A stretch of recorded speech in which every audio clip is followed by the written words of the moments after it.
I downloaded a Bitcoin wallet, but then I had this thought. Where is my Bitcoin actually stored? The app shows a balance, a send button, a receive button, so it feels like the Bitcoin is right there, inside the wallet. But here's the truth, and it's the most important thing to understand. A Bitcoin wallet does not store Bitcoin. It stores keys. So what is it then? A Bitcoin wallet is simply software or hardware that stores and manages your private keys. These keys are what allow you to send, receive, and control your Bitcoin. The Bitcoin itself lives on the blockchain, that global public ledger. It never moves into or out of an app. Your wallet is just the tool that gives you access. Here's the best way to think about it.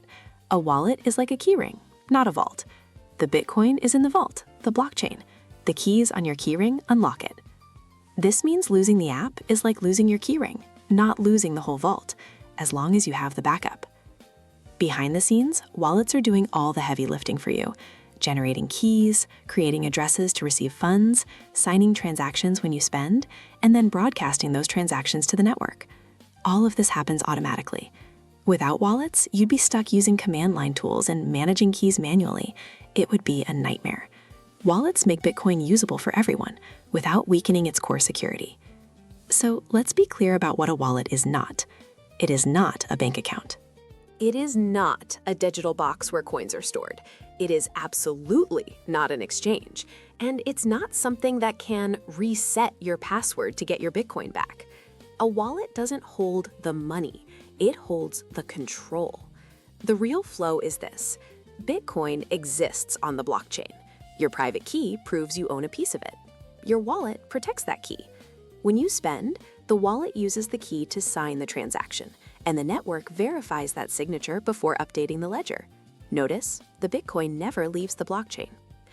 Now, wallets generally fall into three categories: software, hardware, and custodial. Software wallets, the kind on your phone or desktop, are easy and fast. They're great for learning, for daily spending, or for small lightning payments. But because they're connected to the internet, it's best to keep only smaller balances on them. Many beginners start with a phone wallet holding just a small amount, enough to learn with, not enough to panic over. Then you have hardware wallets.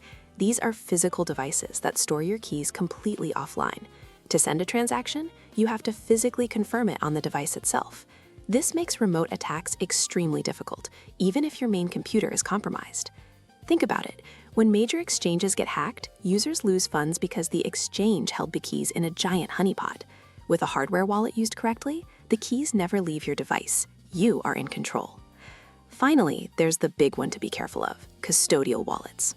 This is where a company holds the keys for you. You have a login and a password, but you don't have direct ownership. This can be dangerous.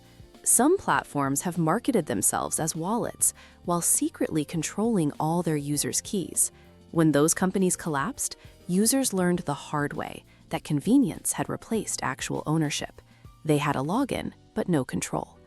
This all comes down to one thing: your seed phrase.